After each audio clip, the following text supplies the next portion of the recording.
Мына жақсылыққа жиналып отырмыз ағайын. Қазақта айтқан ардақты хаққа қолыңды бер, ақыл жасқа жолыңды бер деген осы дастарханның басында үлкен елдің ағасы Бәйдібек қорының алқасы мүшесі болған Жарылқасын көкеміз отыр. Жаһан осы дастарханды бата берсе, жиында әрмен қарай Құран оқысақ деп жатырмыз. Жаһанның ақ батасына.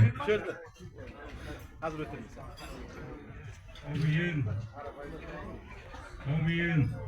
Allah ondarsın, arvaqlar koldarsın, abroy versin.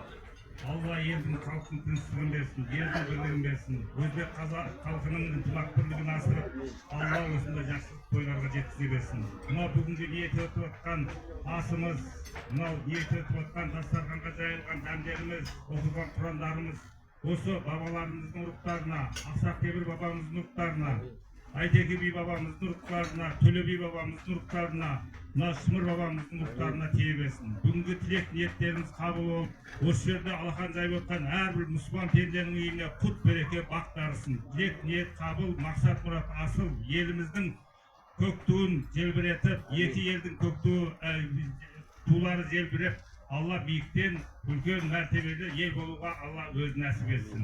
Алла жақсылығын көрсетіп, бүгінгі оқыған құрандар осы бабаларымыз ұрықтарына тие берсін. Аумин, Аллаху акбар. Ниет қабыл болсын. Біз қазақ халқы аттан құласақ та салттан құламағанбыз, үлкендердің батасын алдық. Ал енді Құранның сөзі қасиет, пайғамбар сөзі өсиет деген ортамызда Өзбекстан мұсылмандар идарасынан келіп отырған ұстаздарымыз отыр. Біз кезекті Рахимовтың Мұрат бауырымызға Құран оқуға кезекті береміз, Құранға кезекті береміз.